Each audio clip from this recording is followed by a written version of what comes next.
I'm Anna, the bassist of G.Inc. So the question is, who exactly is G.Inc. and how did you initially come together as a band?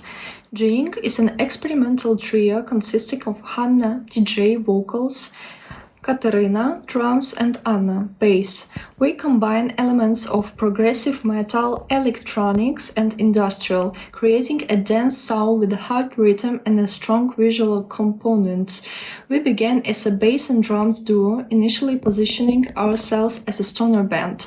After a year and a half of active work, a DJ joined us with the interesting twist of life circumstances, which influenced the band shift in genre. We are all close friends, so her journey at first was simply an attempt to create something together without any expectations. The same can be said about the duo itself was formed.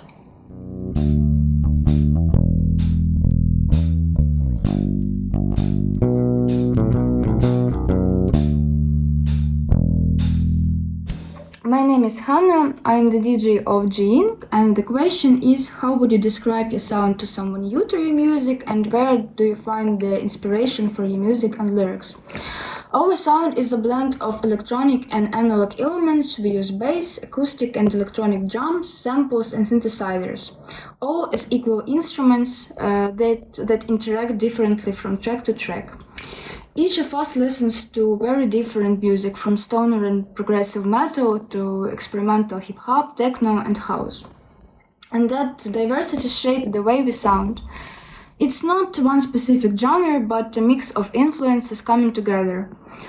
All our songs are performed in Ukrainian. Our live shows look like a hybrid set, merging live instruments, electronics, and vocals. G.Inc. fits equally well into heavy, indie, and experimental and underground lineups. We draw inspiration from everyday life and emotional experiences. Our lyrics are usually abstract. They don't follow a clear storyline, but reflect feelings, thoughts, or moods. Sometimes they're a reflection on someone else's art. For example, here is the story behind our unreleased track Fuchsia. I had recently become fascinated with Ukrainian poetry. Very unusual works by Ukrainian authors once never studied in school started being published, opening up an entirely new side of Ukrainian literature for me. I began writing a lot of lyrics, often rhyming my own inner dialogues, and I passed this interest on to our bassist Anna.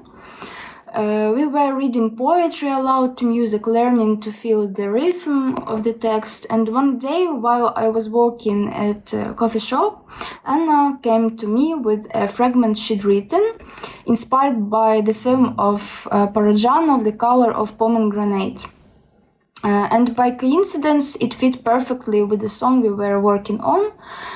We edited it together and added a fragment of my own writing, which matched its mood and atmosphere.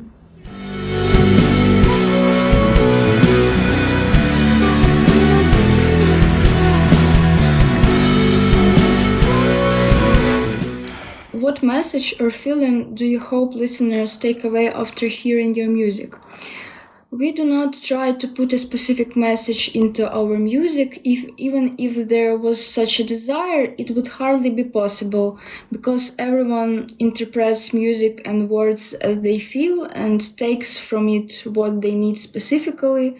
It is nice to find confirmation of this, which is expressed in the feedback of listeners, which is radically different. Sometimes at concerts it happens that people hear other words than those we wrote, and these options they hear sometimes have a deeper meaning for them than the real one.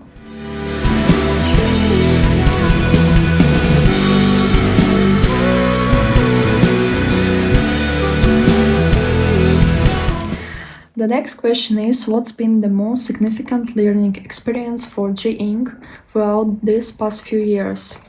The most influential experience recently was the tour to Denmark and Germany.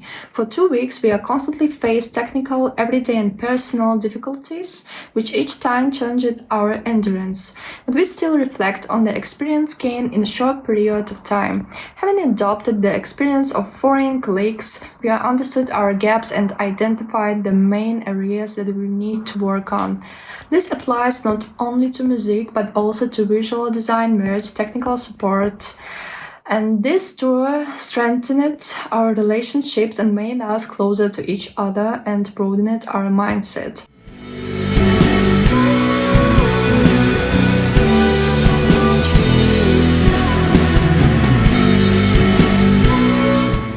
So, the next question is, can you share some background stories behind the tracks Libido and Mortido? Libido and Mortido were actually the first song we ever wrote, back when we were still just a duo. The songwriting process was unusual. We would rehearse for hours in a drum teacher's small practice room. Back then, our only equipment was Katya's drum kit and my home bass amp. Since the amp was small and quiet, we had to place it on a chair so Katya could hear what I was playing. In that tiny, dark, windowless room, we could play for 10 to 12 hours in a row every day. The vocals for Libido and Mortido were created by my friend. She managed to compose the entire vocal part just 15 minutes before the recording session.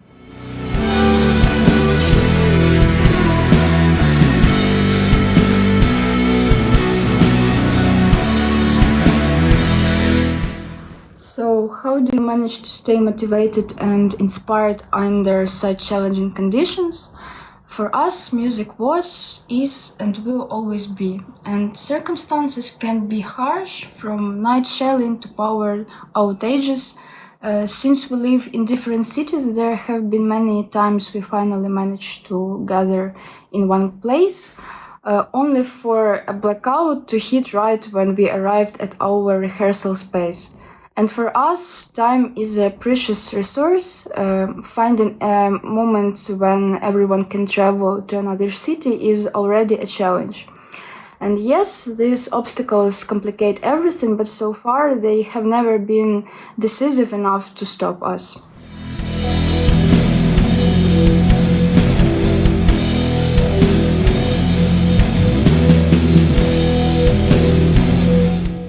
So, how important is music as a form of resistance or emotional outlet for you personally?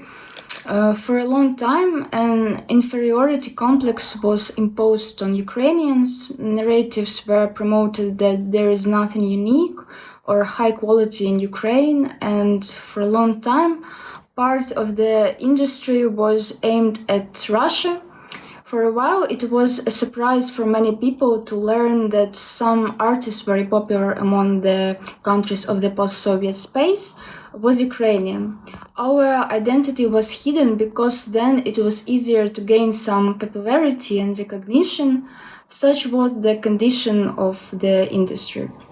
And the war opened our eyes to this. Artists began to express their identity and it began to manifest itself at all levels, from the underground to pop, and accordingly became visible.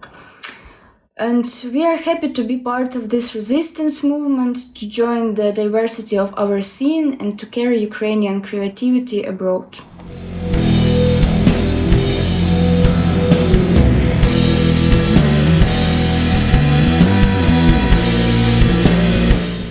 So the next question is, are you considering touring abroad in the future?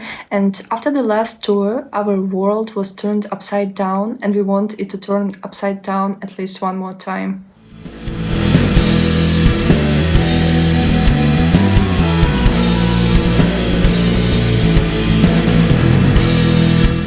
So, could you talk about any future projects or plans you have as a band?